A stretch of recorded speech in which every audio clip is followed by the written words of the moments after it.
So the census came out today on population the other day actually, and basically the population is over 5 million. Um, Now we all know it's the highest in a long time. 18, I think, was after before the famine. I think was the highest. At one stage with 8 million people on this island, before the famine. Like for alone, Cavan had 200,000 people. Before the famine, before everybody immigrated. Now you can see even Leitrim had, I think it was nearly 300,000, maybe 200,000, roughly the same number. And now Leitrim only has 32,000 people at most in it. And Cavan has barely, nearly there 100,000, nearly at 100,000, but it hasn't recovered. So obviously, it's very interesting to see 5 million. And it just goes to show you that it's not, there's more Irish in other words, there's more Irish in Australia, New Zealand and Canada than there is in Ireland, and we all have to admit that.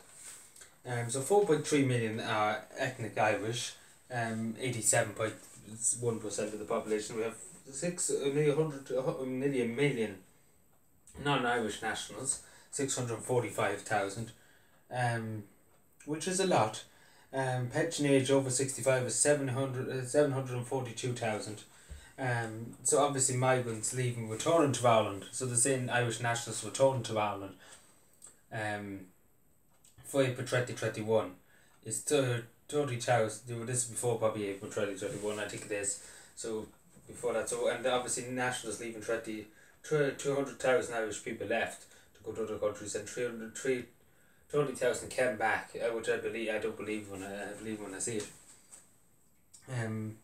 But yeah, it's interesting to see the highest is 1851, which is obviously a long time back. So an interesting too that Dublin has the majority of the population is in Dublin, and it's 1.4 million. Like just think about Dublin for example, 1.4 million just crammed into that whole space. So that counts for 38.5% of the population, and that's a huge chunk of the population. So nearly 30% of the population is in Dublin. So obviously very clustered and very overwhelmed, I suppose you could say. But London is packed to the max, and same with Paris. I suppose big cities are packed to the max, but the majority of people are in Dublin. So yeah, again, we have seen that Ireland has become more, more immigrants are coming to Ireland over the years, and it's compared to the 1850s, probably census has been very little.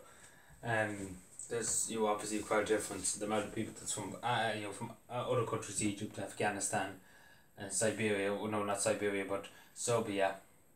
All these ethnic groups coming over to Ireland, and it does raise the question too.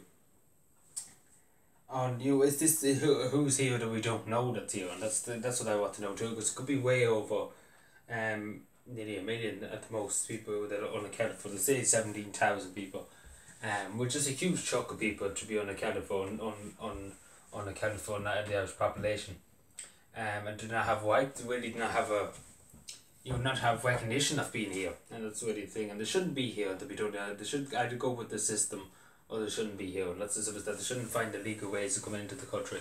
And that's just putting it straight. If they came illegally, at least they done the legal way. But if they came illegally on boats or whatever, smugglers or whatever, they should be set back. They should be deported, and that's as simple as that. The law is the law. We can't pick and choose who we enforce and what we enforce. It's there for a reason. It's there to protect national security, and that's the end of it. I know it's controversial, but that's the end of it. But yeah, this is interesting. As we see, the majority of, a lot of people have pension age, and that's the Irish population is aging. So yeah, take care everybody. That's all I wanted to say. So yeah, I talk about Cavan's population decline later on. I will talk about it because it's interesting to even just talk about Cavan, for example, and even we might even touch on Leitrim because they're two close counties. Anyway, take care everybody.